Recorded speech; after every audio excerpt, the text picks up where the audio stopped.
I walked into Meridian Technologies that Tuesday morning expecting my dream job to finally begin. 3 years of MIT engineering, 2 patents already under my belt at 28, and the excitement of joining the most innovative tech company in Boston. But when CEO Marcus Westfield's son Tyler looked me up and down in that conference room and sneered, "We don't need another pretty face here. This is a real company doing real work," everything changed. I smiled politely, gathered my briefcase, and walked out. What they didn't know was that I was taking their entire future with me. The rain hammered against my apartment windows that evening as I sat staring at my laptop screen, trying to process what had actually happened. My name is Shelley Carson, and I've spent the last 6 years of my life building something extraordinary. While other students at MIT were partying or cramming for exams, I was locked away in the computer science labs developing algorithms that could process massive data sets in ways nobody had ever imagined possible. My breakthrough came during my doctoral thesis research on distributed computing systems. I'd created a revolutionary approach to data processing that could handle millions of transactions simultaneously while maintaining perfect accuracy and lightning-fast response times. The applications were endless. Financial systems, inventory management, customer databases, manufacturing controls. Any company that licensed my work would have a competitive advantage worth hundreds of millions of dollars. During my final year at MIT, I'd been approached by several tech companies interested in beta testing my algorithms. Meridian Technologies seemed like the perfect fit. They were a mid-sized firm in Boston with a reputation for innovation and ethical business practices. Marcus Westfield had built the company from nothing 20 years earlier, starting in his garage and growing it into a respected player in the enterprise software market. I granted them limited licensing rights for 6 months, allowing them to test my algorithms in their development environment. The agreement was crystal clear. They could evaluate the technology, but any commercial use required additional licensing fees and proper attribution. My MIT advisor, Dr. Patricia Rivera, had helped me structure the contract to protect my intellectual property while giving legitimate companies a chance to see the potential. The licensing fee was modest, $50,000 for the testing period. For a company like Meridian, that was pocket change. But the real value lay in what came next. If they wanted to build their future systems around my work, the licensing fees would scale with their revenue. It was a fair arrangement that protected both parties. 3 months into the beta period, I started hearing incredible things about Meridian's new technological capabilities. Industry publications were praising their breakthrough innovations in data processing. Clients were raving about system performance that seemed almost magical. Their stock price began climbing steadily as investors caught wind of their mysterious competitive advantage. Then came the job offer. Marcus Westfield himself called me in late April, his voice warm and enthusiastic. "Shelley, we've been incredibly impressed with your work," he said. "We'd like to offer you a position as senior systems architect. Full benefits, stock options, and a starting salary of $120,000. Plus, you'd be working directly with our development team to implement some exciting new technologies." It seemed like destiny. Not only would I be working for a company that understood and valued my innovations, but I'd be in a position to guide their implementation personally. The salary was generous for someone fresh out of graduate school, and the stock options could be worth a fortune if Meridian continued growing. I accepted immediately. The onboarding process was smooth and professional. Human Resources sent me a comprehensive packet with employee handbooks, benefit information, and system access credentials. My start date was set for the first Tuesday in June. I spent the weeks leading up to it researching Meridian's current projects, familiarizing myself with their existing codebase, and preparing ideas for how my algorithms could be integrated more deeply into their systems. But as I dug deeper into their recent technical publications, something began bothering me. The performance metrics they were reporting seemed awfully familiar. The efficiency gains, the processing speeds, the scalability improvements. They all matched exactly what my algorithms should produce. Yet nowhere in their documentation did I see any mention of licensed technology or third-party innovations. I told myself I was being paranoid. Maybe they'd developed similar approaches independently. Maybe the similarity was coincidental. After all, there are only so many ways to solve complex technical problems efficiently. The night before my first day, I reviewed my employment contract one more time. Everything seemed standard. Job responsibilities, salary details, confidentiality agreements.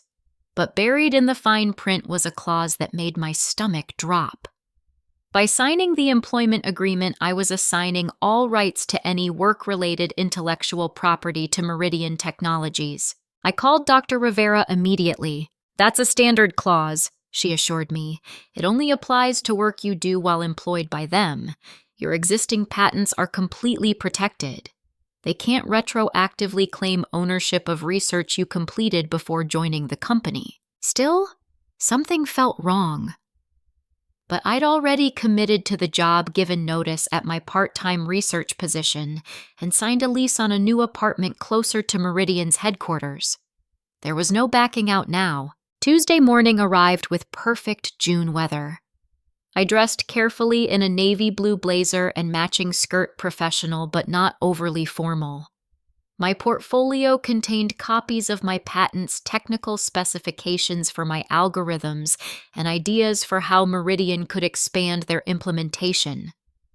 I was ready to contribute to something bigger than myself. The Meridian Technologies building was impressive. 12 stories of gleaming glass and steel in Boston's Innovation District. The lobby featured awards and recognition plaques dating back 20 years, documenting Marcus Westfield's journey from startup founder to industry leader. Employees moved through the space with obvious pride and purpose. I checked in with security and received my temporary badge. The elevator carried me to the 8th floor, where the engineering department occupied an open-plan workspace filled with high-end computers, multiple monitors, and the quiet hum of serious technical work. Shelley Carson. A woman about my age approached with a welcoming smile. "I'm Jessica from Human Resources. Ready for your first day?" She led me through a brief orientation, showing me my workspace and introducing me to several team members. Everyone seemed friendly and professional. My desk was positioned near a bank of windows overlooking the harbor, with a powerful workstation already configured with my login credentials. "The senior staff meeting starts in 20 minutes, Jessica explained.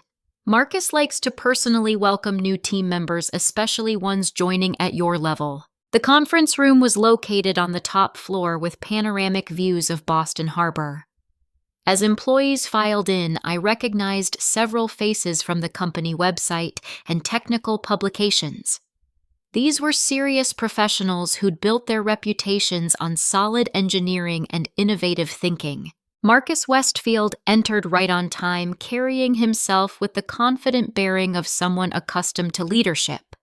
He was probably in his early 50s, with graying hair and sharp eyes that seemed to take in every detail. Behind him walked a younger man who looked like a mirror image of Marcus from 25 years earlier. "Everyone, I'd like you to meet Tyler Westfield," Marcus announced.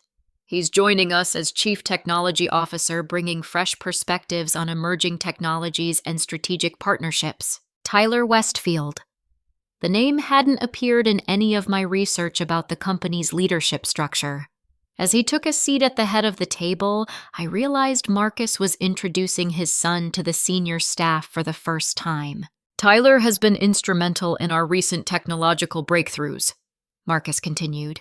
"His innovative approaches to data processing and system optimization have positioned us for tremendous growth in the coming years." My blood ran cold. Tyler couldn't be more than 30 years old, with an Ivy League bearing and the kind of confidence that comes from never being told no. but what Marcus was describing as Tyler's innovations sounded exactly like my work. "We're also welcoming Shelley Carson to the team," Marcus said, gesturing toward me. "She's a recent MIT graduate who'll be supporting our system's architecture initiatives." Tyler looked in my direction for the first time, his gaze traveling from my face down to my hands and back up again. His expression shifted from mild interest to something that looked like annoyance. "Actually, Dad," Tyler said, his voice carrying just enough disrespect to make everyone uncomfortable, "I've been thinking about the direction we're taking with staffing. We don't need another pretty face here. This is a real company doing real work." The conference room went silent.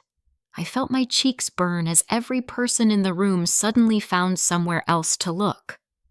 Marcus appeared stunned by his son's rudeness, but didn't immediately correct him. Tyler leaned back in his chair, studying me with open contempt. "I'm sure you're very nice, Shelley, but we need people with serious technical capabilities. Maybe you'd be happier in marketing or customer relations." In that moment, everything clicked into place. The familiar performance metrics in Meridian's publications, Tyler's promotion to Chief Technology Officer, the timing of my job offer. They hadn't hired me because they recognized my talent.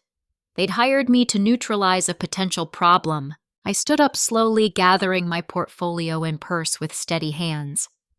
"You're absolutely right," I said, my voice calm and professional.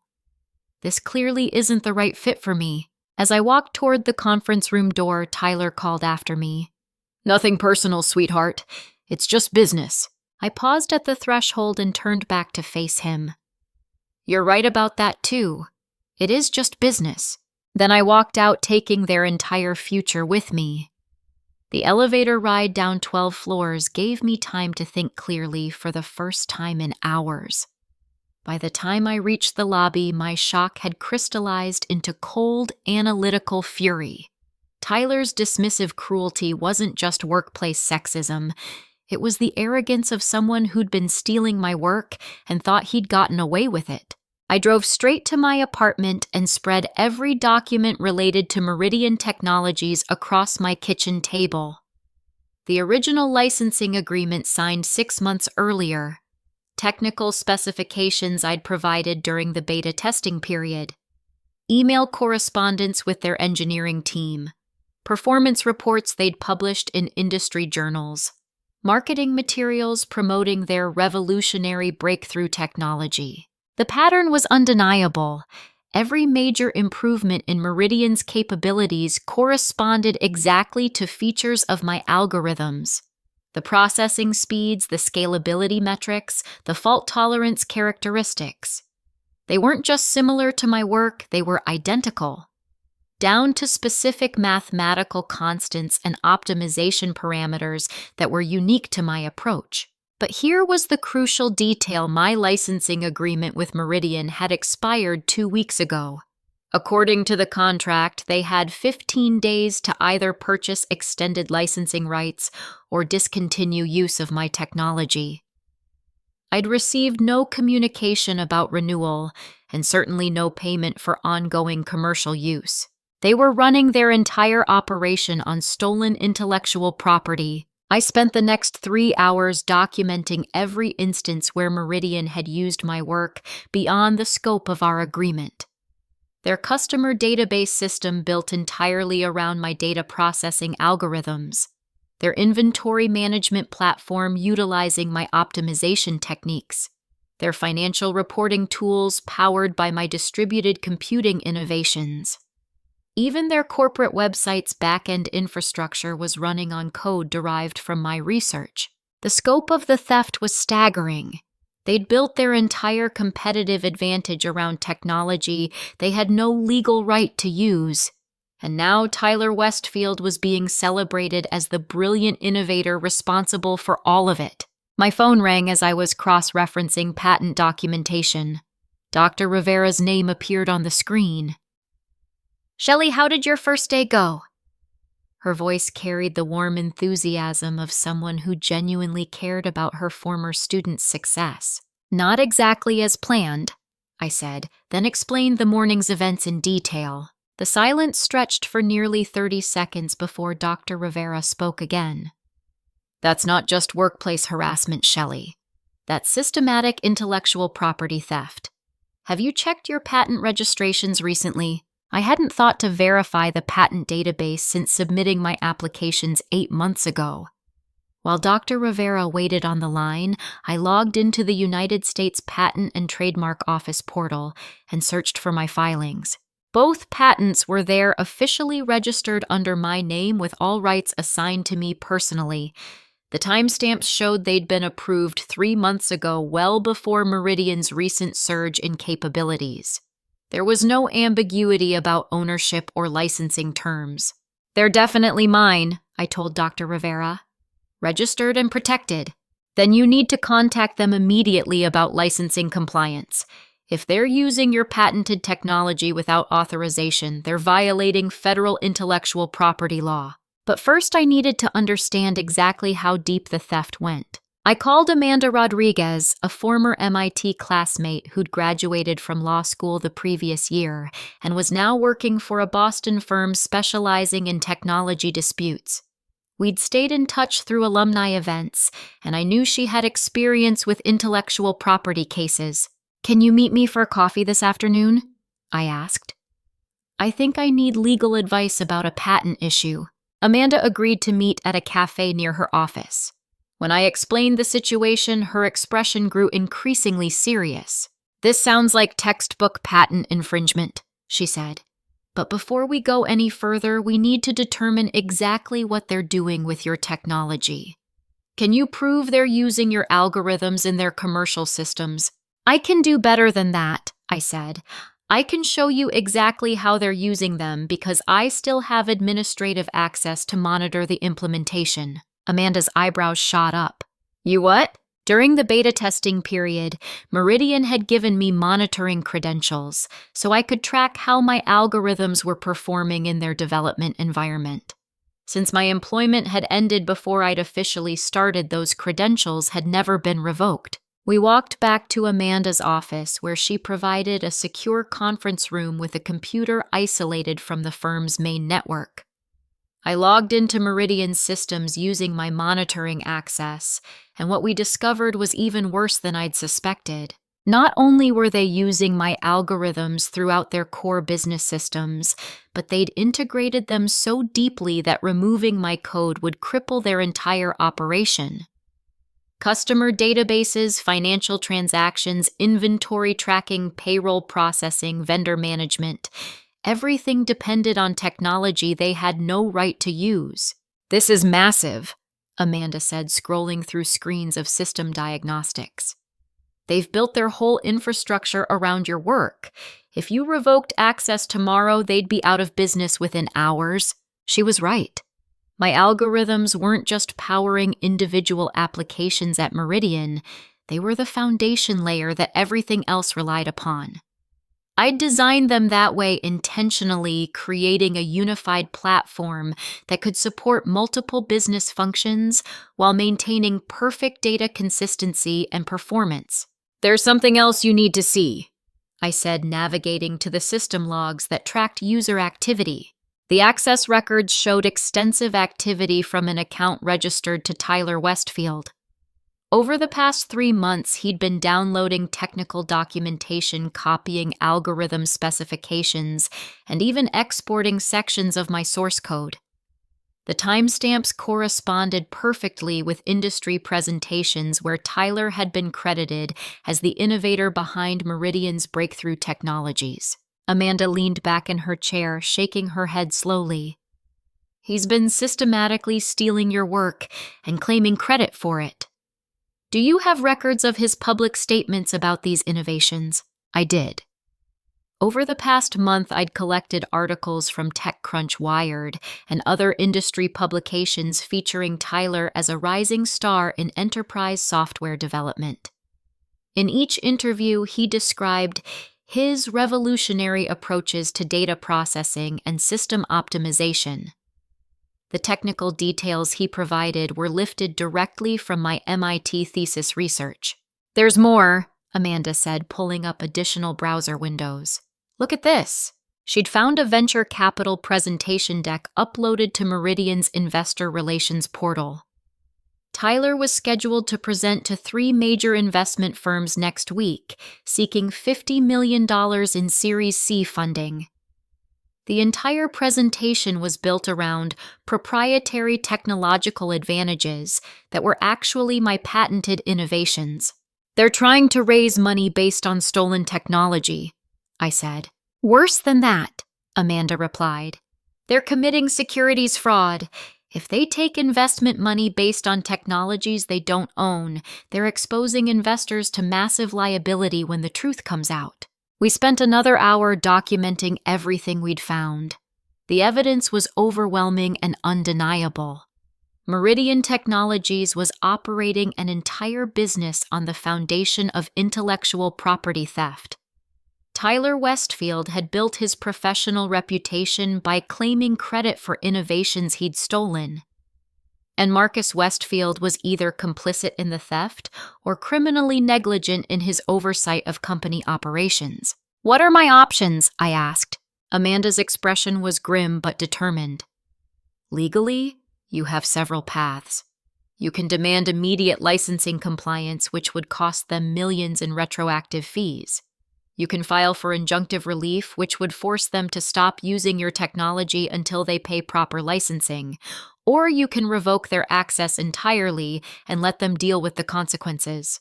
What would you recommend? She was quiet for a moment, considering the implications. Honestly, they stole from you, humiliated you, and built their success on your work while giving you no credit. Tyler Westfield called you just a pretty face in front of his entire senior staff. I think they've forfeited any right to mercy or gradual resolution. I thought about Tyler's smirk, his casual dismissal of my qualifications, his assumption that I was too weak or naive to fight back. He'd underestimated me completely. How quickly can we revoke their access? I asked. Amanda smiled for the first time that afternoon. How's tomorrow sound? As I drove home that evening, my phone buzzed with text messages from numbers I didn't recognize. Word was apparently spreading through Boston's tech community about my abrupt departure from Meridian. Some messages were sympathetic, others were curious, and a few were surprisingly hostile. One message stood out. It was from Dr. Rivera, forwarding a note she'd received from a colleague at Stanford. Patricia, I heard about the incident with your student at Meridian Technologies. You should know that Tyler Westfield tried to approach us about licensing her thesis research last month. He claimed he was cleaning up intellectual property issues for a new employee. We didn't respond because something felt off about the request. The pieces were falling into place. Tyler hadn't just stolen my work opportunistically. He'd planned this systematically, trying to acquire my patents through back channels while simultaneously preparing to discredit me professionally. The job offer wasn't meant to bring me onto the team. It was meant to neutralize me as a threat to his theft. But Tyler Westfield had made one crucial mistake. He'd assumed that because I was young and female, I'd be too intimidated or overwhelmed to fight back effectively. He'd confused appearance with capability, assuming that someone who looked like me couldn't possibly represent a serious threat to his carefully constructed fraud. Tomorrow, he was going to learn exactly how wrong he'd been. I woke up Wednesday morning with the kind of clarity that only comes from righteous anger channeled into focused purpose. After calling in sick to a part-time research position I'd been maintaining for extra income, I spent the early hours preparing for what would either be the most satisfying day of my professional life or complete career suicide. Amanda had agreed to meet me at her office by 8 in the morning to finalize our strategy. But before we moved forward with legal action, I wanted to understand exactly how deep the conspiracy went within Meridian Technologies. Was Tyler acting alone, or had his father Marcus explicitly authorized the intellectual property theft? The answer came from an unexpected source. Around 7:30, my apartment buzzer rang. I looked through the peephole and saw a woman in her 40s wearing a business suit and carrying a leather portfolio. She didn't look like a salesperson or religious missionary, so I opened the door cautiously. "Are you Shelley Carson?" she asked. "I'm Sarah Martinez, an investigative reporter with the Boston Business Journal. I'd like to talk to you about Meridian Technologies." I let her in, curious about what had brought a journalist to my door less than 24 hours after my departure from the company. Sarah explained that she'd been researching a story about sudden technological breakthroughs in Boston's mid-sized tech firms when she heard about my situation through industry contacts. "I've been tracking some unusual patterns in patent filings and venture capital presentations," she said, opening her portfolio to reveal a thick stack of documents. "Several companies have made dramatic improvements in their technical capabilities over the past year, but the innovations they're claiming don't match their historical research and development investments." She showed me analysis she'd compiled on 6 different firms, including Meridian. In each case, the companies had experienced sudden leaps in performance that seemed to come from nowhere. Their patent filings were minimal. Their research staff hadn't expanded significantly yet. They were somehow competing with much larger firms that spent hundreds of millions on innovation. "I think there's systematic theft happening across the industry," Sarah said. "Young engineers and graduate students are developing breakthrough technologies, then having their work appropriated by companies with better legal resources and industry connections." The evidence she'd gathered was compelling. 3 other women had experienced situations remarkably similar to mine: brilliant innovations during graduate school, limited licensing agreements with established companies, then sudden job opportunities that ended in humiliation and dismissal. In each case, the companies had continued using the stolen technology, while the original inventors were left with no recourse. "But here's what makes your situation different," Sarah said. "The other victims were international students or had immigrated from other countries. Their visa status made it difficult to pursue legal action. You're an American citizen with clear patent protection and the resources to fight back. If you're willing to go public with this story, it could expose the whole pattern." I was intrigued but cautious. Going to the media before pursuing legal remedies could complicate any future lawsuit. But Sarah had information that could be crucial to understanding Meridian's operations. "I need to meet with my attorney first," I said, "but I'm definitely interested in talking more." Sarah handed me her business card. "There's one more thing you should know. I've been trying to get internal documents from Meridian for weeks, but they've been completely unresponsive. However, I did find something interesting in public records." She showed me a copy of a legal filing from 6 months ago. Meridian Technologies had purchased a comprehensive intellectual property insurance policy covering patent infringement claims up to $50 million. The timing corresponded exactly with when they'd started using my algorithms commercially. Why would a company buy patent infringement insurance unless they knew they were violating someone's intellectual property? Sarah asked. It was a damning question. Combined with everything else I'd discovered, the insurance policy suggested that Meridian's leadership had planned this theft methodically, even preparing for the possibility of getting caught. I thanked Sarah for the information and promised to contact her after consulting with Amanda. Then I gathered my documentation and headed downtown to the law office. Amanda was waiting with coffee and a grim expression. "I've been researching Meridian's corporate structure," she said. "There are some things you need to know before we proceed." She'd discovered that Tyler Westfield wasn't just Marcus's son. He was also the largest individual shareholder in Meridian Technologies outside of the family trust. Over the past 2 years, Marcus had been systematically transferring ownership stakes to Tyler, apparently preparing for succession planning. "But here's the interesting part," Amanda said. "The stock transfers accelerated dramatically 3 months ago, right around the time Tyler was promoted to Chief Technology Officer. The timeline was suspicious. 3 months ago was when my algorithms had been fully integrated into Meridian's core business systems. It was also when Tyler had started giving interviews about his revolutionary innovations. Marcus hadn't just promoted his son, he'd rewarded him financially for stealing my work. There's more, Amanda continued. I found internal correspondence through a contact at another firm that does business with Meridian. She'd obtained copies of email exchanges between Marcus and Tyler discussing intellectual property risk management. The messages were carefully worded to avoid explicit admission of wrongdoing, but the implications were clear. In one email, Marcus had written, "The Carson situation needs to be handled carefully. If she becomes a problem after joining the team, we need plausible grounds for termination that don't reference the underlying technology issues." Tyler's response was even more damaging. "Don't worry about Carson. She's young and inexperienced. If we make her feel unwelcome enough, she'll quit on her own. Problem solved." A follow-up message from Marcus read, "Good thinking. Make sure there are witnesses to any interactions so we can document performance issues if necessary." "They planned the whole thing," I said, reading through the exchanges with growing disbelief. "It gets worse," Amanda said. "I also found financial records showing that Meridian has been paying Tyler consulting fees for proprietary technology development separate from his salary. Essentially, they've been paying him for the right to use your algorithms while publicly crediting him as the inventor." The scope of the conspiracy was staggering. This wasn't opportunistic theft by an individual.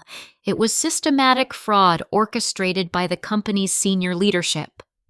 Marcus Westfield had built his son's career and financial future around intellectual property they'd stolen from me. "What's our strongest legal approach?" I asked. Amanda laid out several options. We could file for immediate injunctive relief demanding that Meridian stop using my technology until proper licensing arrangements were made. We could pursue damages for past infringement, which could amount to millions of dollars based on Meridian's revenue growth. Or we could revoke their access entirely and let their business collapse while pursuing both injunctive relief and damages. "What would cause them the most immediate pain?" I asked. "Revoking access," Amanda said without hesitation. "They've integrated your algorithms so deeply into their infrastructure that losing them would be catastrophic. Their customer databases would become inaccessible. Their financial systems would stop working. They'd have to shut down operations within hours." I thought about Tyler's smirk, his casual cruelty, his absolute certainty that I was powerless to respond to his theft. I thought about Marcus enabling and rewarding his son's criminal behavior. I thought about how they'd planned to destroy my reputation to cover up their crimes. "Let's do it," I said. "Revoke everything." Amanda nodded grimly. "I'll prepare the legal notifications. You'll need to log into their systems and activate whatever kill switches are built into your code." We spent the next 2 hours drafting formal legal notices to Meridian Technologies, documenting their violations of my patent rights and demanding immediate cessation of all unauthorized use. The letters would be delivered by courier within the hour, giving them legal notice of their infringement. But by then it would be too late. I'd built safeguards into my algorithms specifically to prevent unauthorized use. If someone tried to use my technology beyond the scope of their licensing agreement, embedded verification routines would detect the violation and shut down the affected systems. I'd never expected to actually use these safeguards, but I'd included them as protection against exactly this situation. At 11:30 Wednesday morning, sitting in Amanda's conference room, I logged into Meridian's systems one final time. My monitoring credentials were still active, giving me access to the administrative controls for all systems running my algorithms. "Are you sure about this?" Amanda asked. "Once you pull the trigger, there's no going back." I thought about all the late nights in MIT's computer labs developing innovations that would change how businesses processed information. I thought about the pride I'd felt when my patents were approved. I thought about the excitement of joining a company that seemed to value my contributions. Then I thought about Tyler Westfield's voice. "We don't need another pretty face here." "I'm sure," I said, and activated the kill switches. The first sign that something was wrong came at 11:47 Wednesday morning when Meridian's customer service phone system crashed completely. 17 minutes later, their accounts receivable database became inaccessible, freezing all billing operations. By 12:15, the inventory management system had failed, leaving warehouse staff unable to process shipments or track stock levels. I watched it all happen in real time through system monitoring dashboards that were still accessible through my administrative credentials. Each failed system generated automated error reports that landed in my email inbox, providing a minute-by-minute chronicle of Meridian Technologies' digital infrastructure collapsing. The kill switches I'd embedded in my algorithms were working exactly as designed.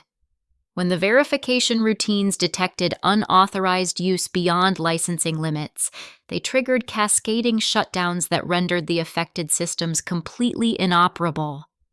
But the damage was spreading beyond what I'd initially expected. Their enterprise resource planning system just went down, Amanda said, monitoring news feeds on her computer. That's their core business management platform. I checked the system logs and confirmed what I'd feared. Meridian had integrated my algorithms so deeply into their infrastructure that losing them was causing secondary failures throughout their entire technological ecosystem. Systems that didn't directly use my code were crashing because they depended on data feeds and processing capabilities that were no longer available. "This is bigger than I thought it would be," I admitted. "Good," Amanda said firmly. "They built their entire business on stolen technology. They deserve exactly what's happening to them right now." By 1 o'clock in the afternoon, my phone started ringing with calls from numbers I didn't recognize.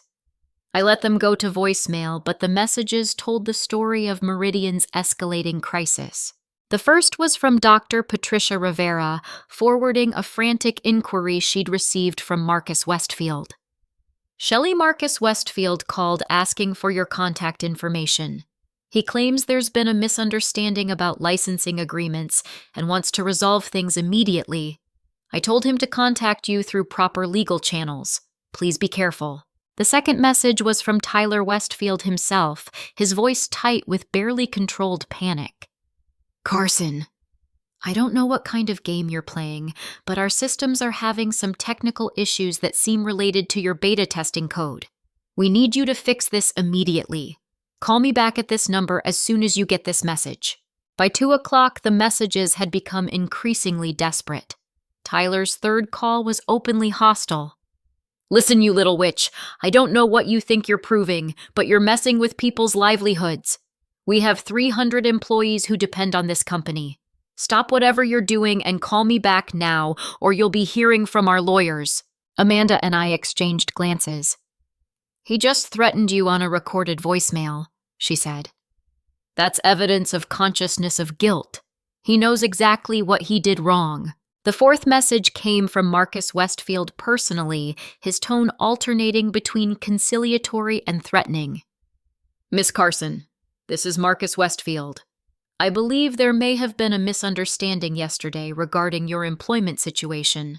My son can be direct and in his communication style, but I'm sure we can work something out. Please call me immediately so we can discuss a mutually beneficial resolution to whatever technical problems we're experiencing." But the real indicator of Meridian's desperation came in a phone call I decided to answer.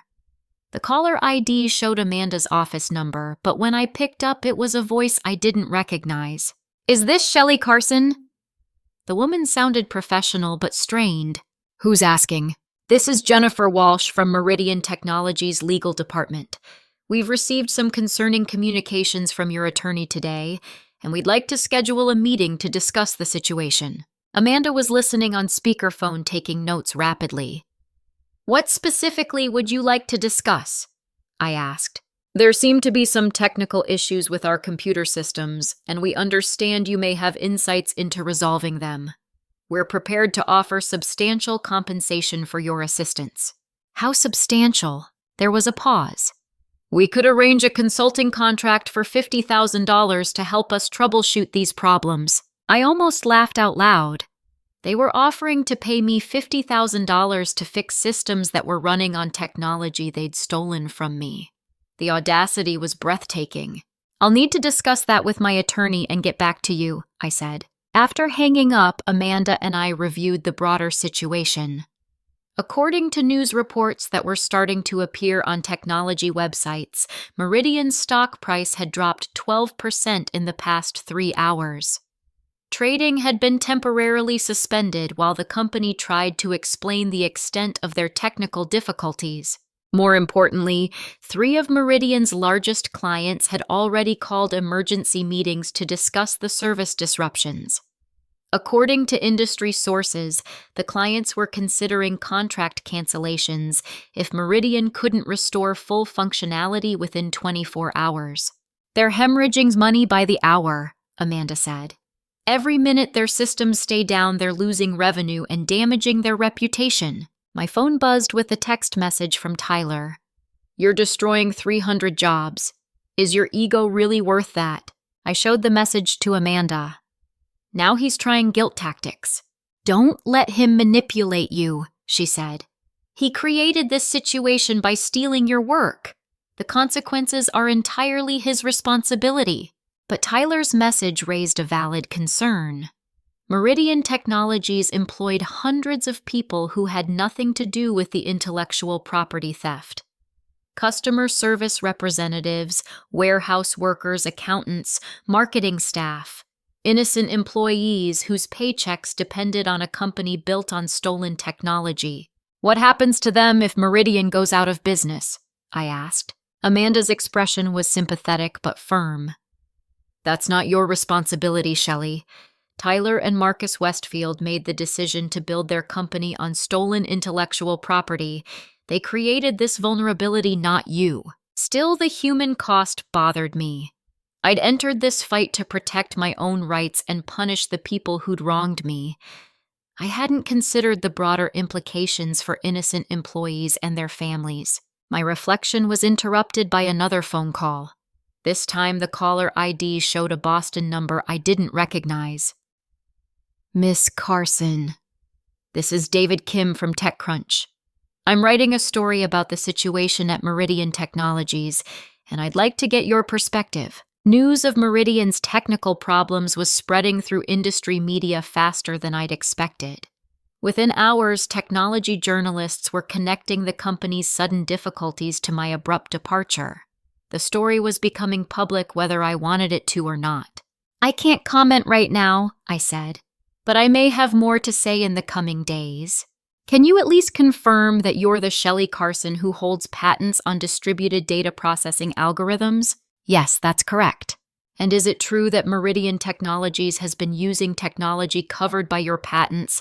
I paused, choosing my words carefully. I can confirm that Meridian licensed certain technologies from me for beta testing purposes. The terms and status of that licensing arrangement are matters for legal resolution. After hanging up, Amanda and I realized that the story was going to break publicly within hours. Once technology journalists started investigating, they'd discover the full scope of Meridian's intellectual property theft. The legal battle was about to become a public relations war. Are you ready for that level of scrutiny? Amanda asked. I thought about everything that had led to this moment. Years of hard work developing breakthrough innovations. The excitement of seeing my technology make a real difference in business operations. The crushing disappointment of being dismissed as just a pretty face by someone who'd built his career on my stolen work. They started this fight, I said. They can deal with the consequences. By 4 o'clock Wednesday afternoon, Meridian's crisis was escalating beyond technical problems. According to reports from inside the company, senior management was in emergency meetings trying to develop a response strategy. Customer service phones were overwhelmed with complaints about inaccessible data and failed transactions. The company's reputation was suffering damage that could take years to repair. And Tyler Westfield was learning that the pretty face he'd dismissed so casually possessed the power to destroy everything he'd stolen. Thursday morning brought news that Meridian Technologies' crisis had become an industry-wide story.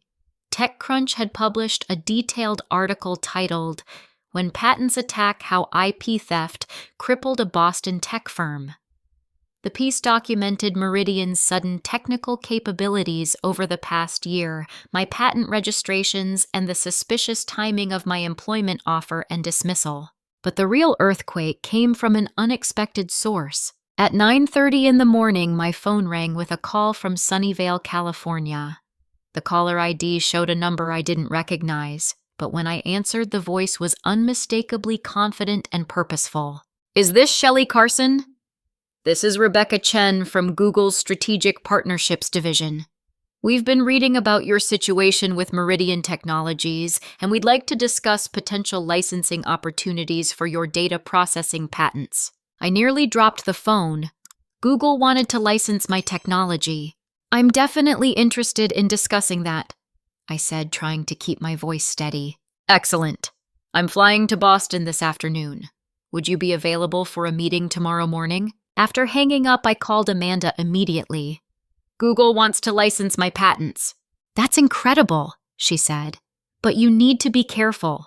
If multiple companies start bidding for your technology, this could get complicated quickly." She was right to be concerned. By noon Thursday, I'd received similar calls from Microsoft, Amazon, and 3 smaller firms I'd never heard of. Word was spreading through the technology industry that powerful data processing algorithms were suddenly available for licensing, and major companies wanted to secure exclusive access.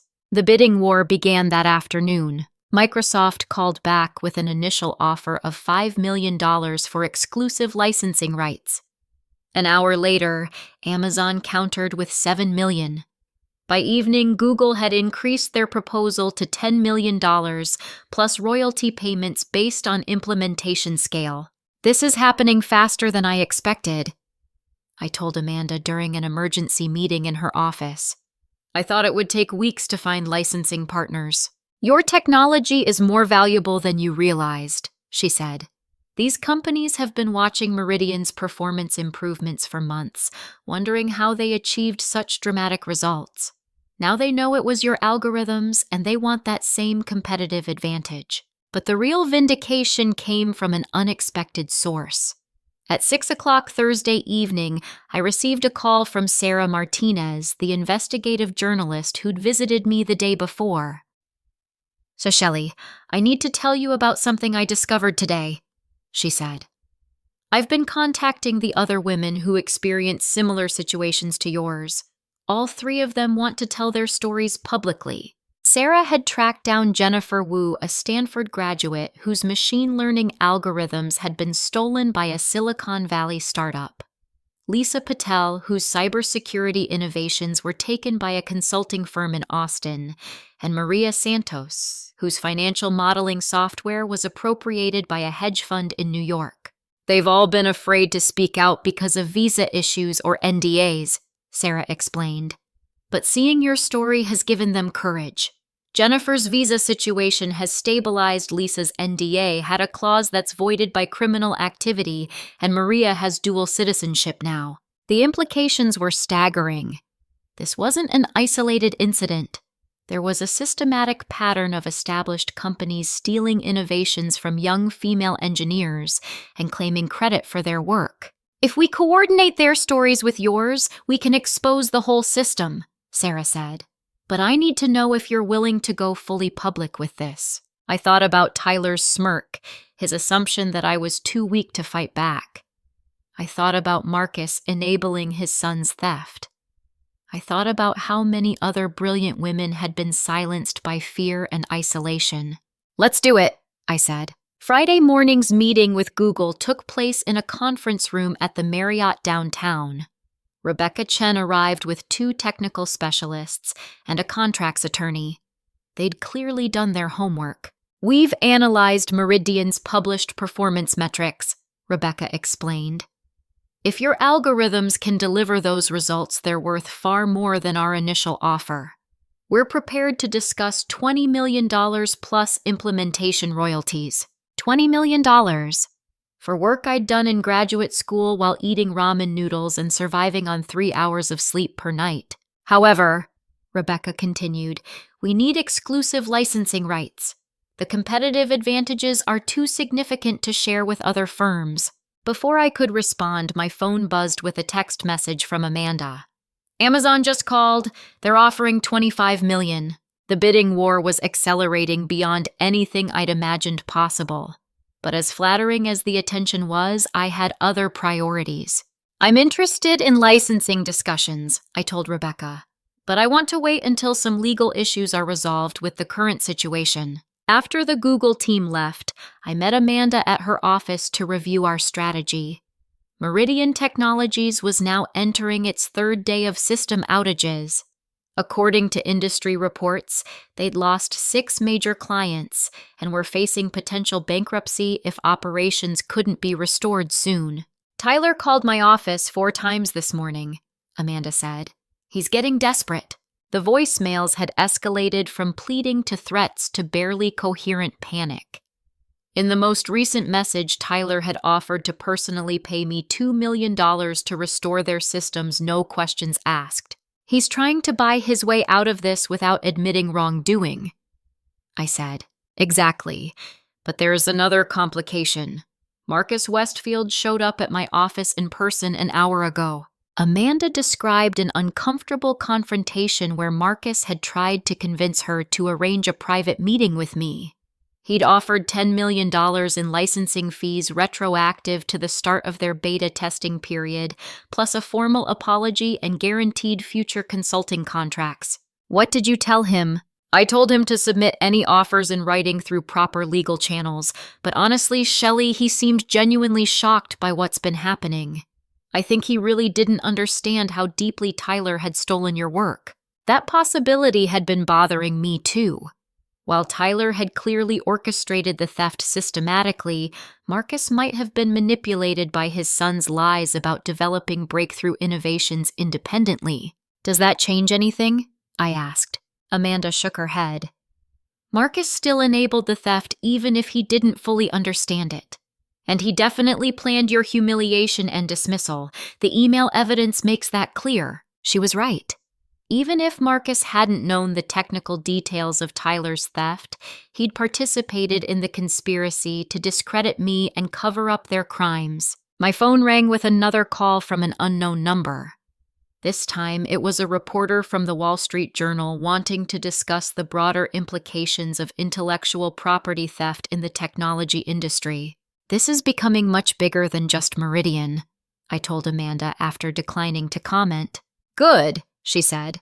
The more attention this gets, the harder it will be for other companies to pull the same tricks. That afternoon, Sarah Martinez published her comprehensive investigation in the Boston Business Journal.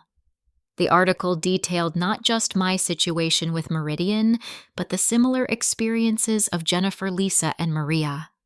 She'd uncovered a pattern of systematic exploitation that had been hidden for years. Within hours, the story was picked up by national technology publications. The term innovation theft started trending on social media. 3 members of Congress announced plans for hearings on intellectual property protection for young inventors.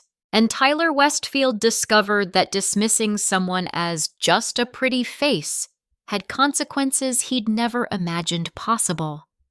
The weekend brought developments that exceeded my wildest expectations for justice and vindication. Saturday morning's email contained a message that made me literally shout with excitement while reading it alone in my apartment. The subject line was simple: "Thank you for giving us courage." It was from Jennifer Wu, the Stanford graduate, whose machine learning algorithms had been stolen by a Silicon Valley startup. But Jennifer wasn't writing alone. She'd been contacted by 12 other women who'd experienced similar intellectual property theft over the past 5 years. Seeing your story in the news gave all of us the courage to come forward, Jennifer wrote. We've been isolated and afraid, thinking we were alone.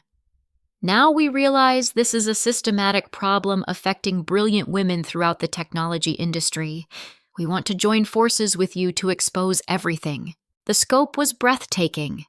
12 additional victims across the country representing stolen innovations worth hundreds of millions of dollars. Machine learning algorithms, cybersecurity protocols, biotechnology processes, financial modeling systems. An entire generation of breakthrough technologies developed by female graduate students and young professionals, then appropriated by established companies, run by men who assumed their victims would be too intimidated to fight back. Amanda was equally stunned when I called her with the news. This is going to be the biggest intellectual property case in tech industry history, she said. We're talking about a class action lawsuit that could result in criminal prosecutions. But the most satisfying development was happening at Meridian Technologies itself. According to industry sources, Tyler Westfield had been placed on administrative leave pending an internal investigation into his role in the company's technical crisis. Marcus Westfield was facing a revolt from his board of directors, who were demanding answers about how their CTO had built his reputation around stolen innovations. More importantly, 3 major venture capital firms had withdrawn from discussions about Meridian's $50 million funding round. The due diligence process had revealed that the company's core technological advantages were based on intellectual property they didn't own. Their business model is completely unsustainable, Amanda explained during our Saturday afternoon strategy session. Without proper licensing for your algorithms, they can't restore their systems. But even if they pay the licensing fees, their competitive advantage disappears because other companies can license the same technology. It was the perfect corporate justice. Tyler had built his career and his father's company around stolen work, but maintaining that success required continuing to steal. The moment I revoked access to my technology, their entire fraudulent enterprise collapsed. Sunday brought even more satisfying news. Sarah Martinez had published a follow-up investigation revealing that Tyler Westfield's pattern of intellectual property theft extended back to his college years at Harvard. 3 female classmates had come forward with evidence that Tyler had plagiarized portions of their senior thesis projects and claimed credit for group work he hadn't contributed to. This guy has been stealing from women his entire academic and professional career, Amanda said after reading the article. He's like a serial intellectual property predator. The Harvard revelations triggered an investigation by the university's Academic Integrity Board. If they found evidence of systematic plagiarism, Tyler could face revocation of his degree, effectively destroying any remaining credibility he had in the technology industry. But the most gratifying development came Monday morning when my phone rang with a call from an unlisted number in Cambridge. This is Dr. Patricia Rivera. I'm calling because I just received the most interesting phone call from the MIT Patents and Licensing Office. MIT had been contacted by 4 major technology companies interested in licensing innovations developed by their graduate students and recent alumni. The inquiry had prompted a comprehensive review of recent patent filings, revealing that several brilliant female engineers had developed breakthrough technologies that were being undervalued or ignored by the market. The university is creating a new program to help recent graduates protect and monetize their intellectual property, Dr. Rivera explained. They want you to be the inaugural spokesperson showing other young inventors that their work has real value. It was an incredible honor, but more importantly, it represented systematic change that could protect future generations of innovators from experiencing what I'd endured. The class action lawsuit was officially filed Tuesday morning in federal court in Boston. 15 women from across the country were named as plaintiffs, representing stolen innovations worth an estimated $400 million. The defendants included not just the companies that had appropriated their work, but individual executives who had personally profited from the theft. Tyler Westfield was named as a defendant in 3 separate cases. This is precedent-setting litigation, Amanda explained to the assembled media outside the courthouse. We're establishing that intellectual property theft from young female inventors will face serious legal and financial consequences. The news coverage was overwhelming. CNN, MSNBC, and Fox Business all featured segments about the case. The New York Times published a front-page article about systematic discrimination in technology transfer and patent licensing. The hashtag Stolen Innovations became a trending topic on social media as more women shared their experiences. But the most satisfying moment came Wednesday afternoon when I received a desperate phone call from someone I'd never expected to hear from again. "Shelley, this is Tyler Westfield. Please don't hang up." His voice was completely different from the arrogant executive who'd dismissed me as just a pretty face 6 days earlier. He sounded exhausted, defeated, and genuinely frightened. "I know I messed up," he continued. "I know what I did was wrong. But I need you to understand that I never meant for things to go this far. I was just trying to impress my father and prove that I belonged in the tech industry." I let him talk, curious to hear how he'd justify years of systematic theft. "The thing is, I never thought of myself as stealing. I thought of it as collaboration. Like we were all working toward the same goals, building better technology, creating value for customers." The rationalization was pathetic, but revealing. Tyler had convinced himself that stealing innovations from women didn't really count as theft because he was using the technology for legitimate business purposes. "I can make this right," he said, his voice becoming increasingly desperate. "I'll pay whatever licensing fees you want. I'll give you full credit for the innovations. I'll even resign from Meridian if that's what it takes." "Tyler," I said calmly, "you can't make this right. You stole from me and from 14 other women. You built your entire career on fraud. The only thing that's going to make this right is facing the consequences of what you've done." There was a long pause before he spoke again. "You're destroying my life." "No," I said. "You destroyed your own life when you chose to steal instead of innovate. I'm just making sure everyone knows what you really are." After hanging up, I felt a profound sense of closure. Tyler Westfield, who dismissed me as intellectually inferior based on my appearance, had been reduced to begging for mercy from the pretty face whose work had made his success possible. Justice was finally being served. 6 months later, I stood in the auditorium at MIT looking out at an audience of graduate students, faculty, and technology industry leaders gathered for the inaugural Women in Innovation Symposium.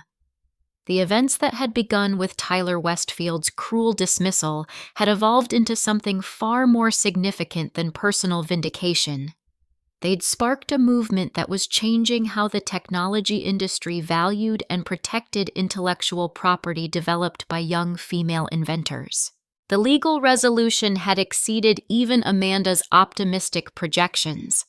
The class action lawsuit resulted in settlements totaling $230 million for the 15 plaintiff inventors. Tyler Westfield personally faced federal charges for intellectual property theft, wire fraud, and conspiracy. He'd been sentenced to 3 years in federal prison and ordered to pay $12 million in restitution to his victims. Marcus Westfield lost control of Meridian Technologies when the board voted him out as CEO following revelations of his role in covering up his son's crimes. The company was eventually acquired by a consortium of investors for 20 cents on the dollar, with all remaining employees receiving job placement assistance as part of the settlement agreement. But the personal justice, satisfying as it was, had become secondary to the systematic changes our case had triggered throughout the technology industry. Harvard University had revoked Tyler's undergraduate degree after their investigation confirmed a pattern of academic dishonesty extending back to his freshman year. 3 other universities launched similar investigations into intellectual property theft by students and faculty members. The MIT Patents and Licensing Office had established new protocols to help young inventors protect their work from appropriation by established companies. Most importantly, venture capital firms and corporate investors had begun implementing rigorous due diligence processes to verify the ownership of breakthrough technologies before funding companies that claimed to have developed them. The old system allowed brilliant innovations to be stolen because the victims were isolated and vulnerable, I told the MIT audience, but when we came together and refused to accept that theft was just the cost of doing business, we changed everything. My personal journey had transformed as well. The licensing deals for my data processing algorithms had generated $47 million in the first year alone, with additional royalty payments projected to reach $10 million annually for the next decade. I'd used the initial windfall to establish the Carson Foundation for Innovation Protection, providing legal support and advocacy for young inventors facing intellectual property theft. But the real satisfaction came from the letters and messages I received daily from women throughout the technology industry who'd found the courage to protect their own work after seeing our success. Jennifer Wu had launched her own artificial intelligence company based on the machine learning algorithms she'd reclaimed from her former employer. Lisa Patel had licensed her cybersecurity protocols to 3 major corporations for a combined $60 million. Maria Santos had become the youngest female chief technology officer in the financial services industry. 12 other women had transformed from victims of theft into successful entrepreneurs and industry leaders, proving that brilliance and innovation couldn't be stolen permanently. They could only be temporarily suppressed. The most important lesson from this experience, I continued in my MIT address, is that your value as an innovator isn't determined by other people's perceptions or biases. Tyler Westfield looked at me and saw just a pretty face, because that was the limit of his own imagination. He couldn't conceive that someone who looked like me could possess intellectual capabilities that exceeded his own. The audience included several young women whose faces reflected the same determination I'd felt sitting in that Meridian Technologies conference room 6 months earlier. They understood that brilliant innovations could emerge from anyone regardless of gender, age, or appearance, but that protecting those innovations required courage and persistence. The technology industry was slowly learning the same lesson. Major corporations had begun implementing blind technical reviews for patent applications and licensing deals removing demographic information that could trigger unconscious bias. 3 venture capital firms had committed to diversity requirements in their due diligence teams, ensuring that female perspectives were included when evaluating breakthrough technologies. Congressional hearings on intellectual property protection had resulted in new federal legislation strengthening penalties for systematic theft and establishing support resources for individual inventors facing appropriation by larger organizations. But perhaps the most meaningful change was cultural. Stories like mine had made it socially and professionally unacceptable to dismiss young female inventors based on appearance or assumptions about their capabilities. The phrase, "just a pretty face," had become a warning sign that triggered immediate scrutiny of whether someone was attempting to diminish genuine talent. As I concluded my MIT presentation, I reflected on how profoundly my life had changed since that Tuesday morning when I'd walked hopefully into Meridian Technologies expecting to begin my dream job. Tyler Westfield had intended to humiliate and dismiss me, assuming I'd quietly disappear rather than challenge his theft. Instead, he'd awakened a determination that ultimately destroyed his career, exposed systematic fraud throughout the technology industry, and empowered hundreds of other women to protect their own innovations.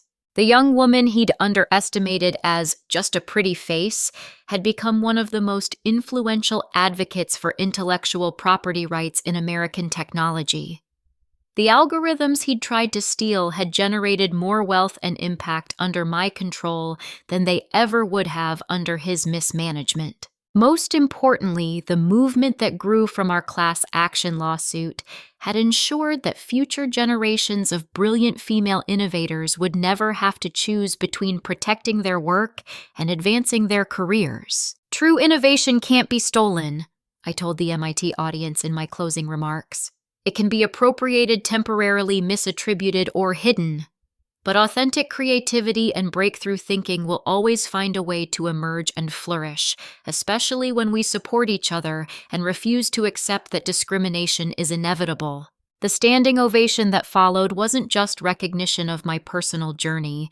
It was a celebration of every young inventor who'd found the courage to defend their intellectual property and every mentor who'd supported them through that challenge. 6 months after Tyler Westfield had dismissed me as irrelevant, I was addressing the next generation of innovators at one of the world's most prestigious technical institutions, sharing lessons about resilience, justice, and the unstoppable power of authentic brilliance. The pretty face he'd underestimated had become a voice that was changing his entire industry.